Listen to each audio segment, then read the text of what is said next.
കൂട്ടുകാരെ, ജൂലൈ 11 ലോക ജനസംഖ്യാ ദിനം ആചരിക്കുന്ന ഈ വേളയിൽ ജനസംഖ്യയെക്കുറിച്ചുള്ള നിങ്ങളുടെ അറിവ് ഒന്ന് പരീക്ഷിക്കാം. ഈ വർഷം ഇന്ത്യയിൽ പൂർണ്ണ ഡിജിറ്റൽ രീതിയിലുള്ള സെൻസസ് നടപ്പിലാക്കുകയാണ്. Self enumeration, HLO mobile app, digital data ശേഖരണം തുടങ്ങിയ പുതുമകളിലൂടെ രാജ്യത്തിൻ്റെ ഭാവി വികസനത്തിന് നിർണായകമായ വിവരങ്ങളാണ് ശേഖരിക്കുന്നത്.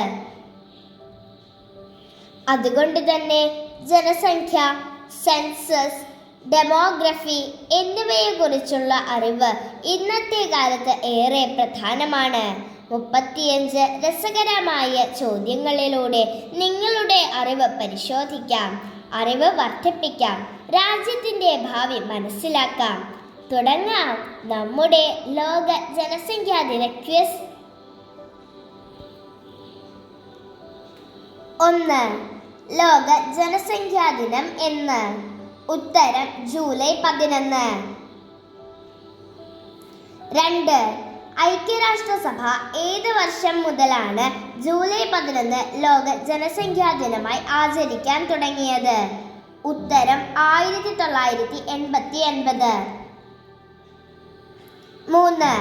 ജനസംഖ്യാ ദിനം ആചരിക്കാൻ ആഹ്വാനം ചെയ്തത് ഏത് സംഘടനയാണ്? ഉത്തരം UNDP. 4. ലോകത്തിൽ ഏറ്റവും കൂടുതൽ ജനസംഖ്യയുള്ള രാജ്യം?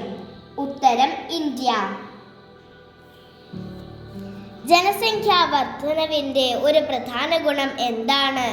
ഉത്തരം കൂടുതൽ മനുഷ്യ വിഭവവും സാമ്പത്തിക വികസനത്തിനുള്ള അവസരവും. 6. ഏറ്റവും കൂടുതൽ ജനസംഖ്യയുള്ള ഇന്ത്യൻ സംസ്ഥാനം? ഉത്തരം ഉത്തർപ്രദേശ്. 7. ഇന്ത്യയിലെ സെൻസസ് ഏത് പേരിലാണ് അറിയപ്പെടുന്നത്? ഉത്തരം കാനേഷുമാരി. 8. കാനേഷുമാരി എന്ന പദം ഏത് ഭാഷയുടെ സംഭാവനയാണ്? ഉത്തരം പേർഷ്യൻ. 9. ഏതൊക്കെ പദങ്ങൾ കൂടിച്ചേർന്നതാണ് കാനേഷുമാരി എന്ന പദം? ഉത്തരം ഖാനെ ഷവാരെ. 10. ജനസംഖ്യാശാസ്ത്രത്തിൻ്റെ പിതാവ്? ഉത്തരം ജോൺ ഗ്രാന്റ്. 11. ജനസംഖ്യയെക്കുറിച്ചുള്ള പഠനം? ഉത്തരം ഡെമോഗ്രഫി. 12. ഡെമോഗ്രഫി എന്ന പദത്തിൻ്റെ അർത്ഥം? ഉത്തരം ജനസംഖ്യാ പഠനം. 13. സ്വതന്ത്ര ഇന്ത്യയിലെ ആദ്യ സെൻസസ് നടന്നത് എന്ന്? ഉത്തരം 1981. 14. ഇപ്പോൾ നടക്കുന്ന സെൻസസ് സ്വതന്ത്ര ഇന്ത്യയിലെ എത്രാമത്തേതാണ്? ഉത്തരം 8ാമത്തെ സെൻസസ്. 15. സ്വാതന്ത്ര്യത്തിന് മുൻപ് ഇന്ത്യയുടെ ചരിത്രത്തിൽ ആദ്യമായി ജനസംഖ്യാ കണക്കെടുപ്പ് നടന്ന വർഷം ഏത്?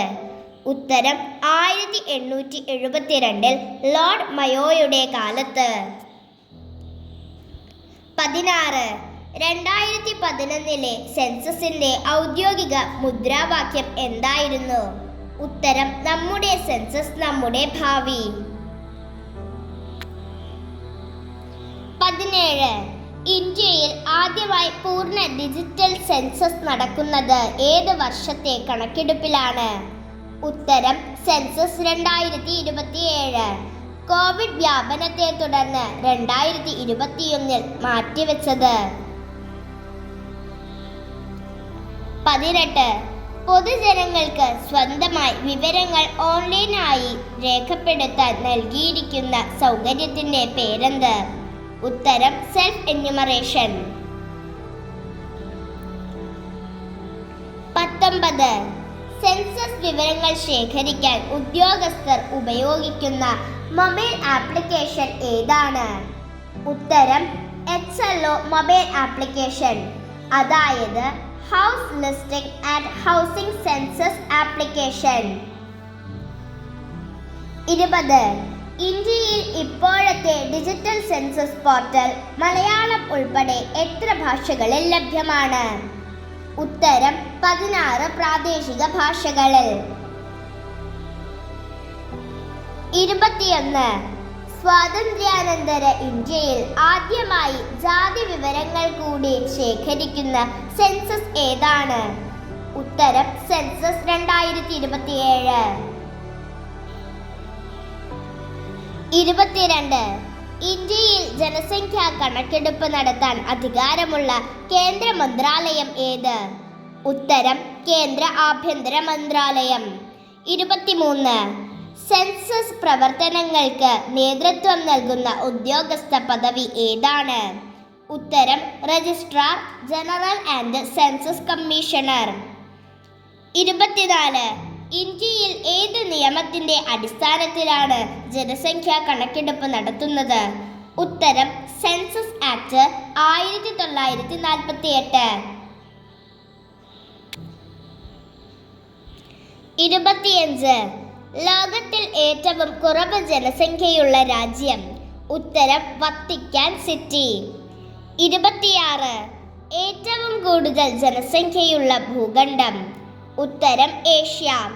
27. ഏറ്റവും കുറവ് ജനസംഖ്യയുള്ള ഭൂഖണ്ഡം? ഉത്തരം ഓസ്ട്രേലിയ.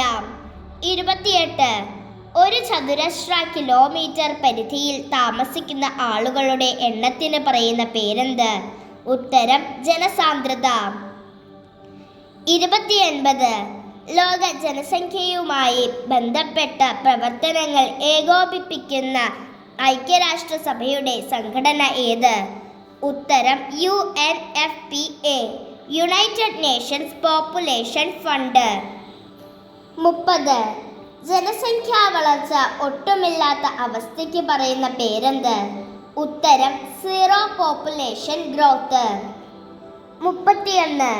ഒരു വർഷത്തിൽ 1000 പേർക്ക് എത്ര കുട്ടികൾ ജനിക്കുന്നു എന്ന കണക്കിന് പറയുന്ന പേര്? ഉത്തരം ജനന നിരക്ക്. 32. ഒരു വർഷത്തിൽ 1000 പേർക്ക് എത്ര മരണങ്ങൾ നടക്കുന്നു എന്ന കണക്കിന് പറയുന്ന പേര്? ഉത്തരം മരണനിരക്ക്. 33. ഒരു പ്രദേശത്തു നിന്നും ആളുകൾ മെച്ചപ്പെട്ട ജീവിത സാഹചര്യങ്ങൾ തേടി മറ്റൊരു പ്രദേശത്തേക്ക് സ്ഥിരമായി മാറി താമസിക്കുന്ന പ്രതിഭാസം ഏത്? ഉത്തരം കുടിയേറ്റം. 34. ആഫ്രിക്ക ഭൂഖണ്ഡത്തിൽ ഏറ്റവും കൂടുതൽ ജനസംഖ്യയുള്ള രാജ്യം ഏത്? ഉത്തരം നൈജീരിയ. 35. മുസ്ലിം ജനസംഖ്യ ഏറ്റവും കൂടുതലുള്ള ലോകത്തിലെ രാജ്യം ഏത്? ഉത്തരം ഇന്തോനേഷ്യ.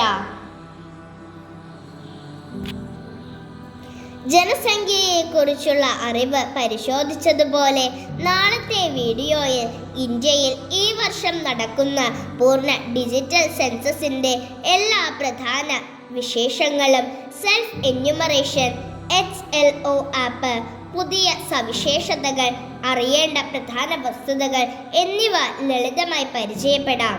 അറിവ് നേടാം, ഉത്തരവാദിത്തമുള്ള പൗരന്മാരാകാം.